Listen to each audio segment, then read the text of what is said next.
Dear students, this is the last video of the poem A Prayer for My Daughter. In this video, I am going to explain last two stanzas of this poem. As you can see on your screen, I am going to read the lines of this stanza. Considering that all hatred driven hence, the soul recovers radical innocence and learns at last that it is self delighting, self appeasing, and self affrighting, and that its own sweet will is heaven's will. She can, though every face should scowl, and every windy quarter howl, or every bellows burst, be happy still. In this stanza 9, the poet is expressing the view that if a human being drives out all hatred from his mind, his soul will recover its original basic innocence. So, in starting two lines, this is mentioned by the poet that considering that all hatred driven hence, the soul recovers radical innocence. Radical means elemental innocence. The poet is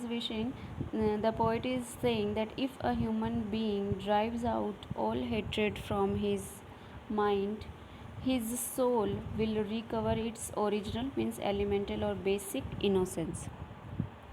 Next two lines, and learns at last that it is self delighting, self appeasing, self affrighting. Such a human being will learn that his soul has in itself the seeds of all the joy and all the misery that one meets in life. And if a man learns about the elemental innocence, this elemental innocence, when a person acquire, the person will be self delighting, self appeasing, and self frightening, and that its own sweet will is heaven's will. The poet is again mentioning the benefits of such type of soul. The poet is saying that if a man being driven out of hatred from his mind, the will of such a soul is God's own will. She can, now the poet is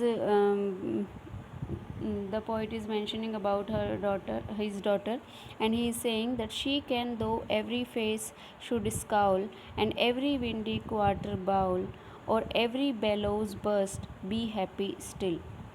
In these lines, the poet is saying that his daughter, by ridding her and all hatred, she will lead a happy life, no matter what the attitude of people towards her might be and what hostile opinions they might express. So the poet is mentioning what are the hostile opinions in poetic lines, like every face should scowl, or every face should frown, and every windy quarter howl, or every bellows. These three lines initially expressing the hostile opinions of public. In next stanza, that starts from the lines, and may her bridegroom bring her to a house where all's accustomed ceremonious, for arrogance and hatred are the wares peddled in the thoroughfares. In these lines, this is the final stanza of the poem, and in this stanza, the poet wants his daughter to be married to a man who belongs to a family that believes in the value of custom and ceremony. So he is wishing that may her bridegroom bring her to a house where all is accustomed and ceremonious. The next two lines, he is giving her view that for arrogance and hatred are the wares peddled in the thoroughfares. He is saying that arrogance and hatred are the goods, or are the stocks that is peddled in the path of custom and ceremony. How but in custom and in ceremony are innocence and beauty born? And in these two lines, the poet is asking a question, that is this possible, that in that with innocence and beauty can custom and ceremony born? He is asking a question. And now in the last line, he is expressing the importance of ceremony and custom. Custom and ceremony are opposed to arrogance and hatred. Custom and ceremony give birth to innocence and beauty. And in last two lines, he is saying that ceremony is a name for the rich horn, means rich aristocratic family or people, and custom for the spreading laurel tree. And he is saying that customs are like deep rooted laurel tree.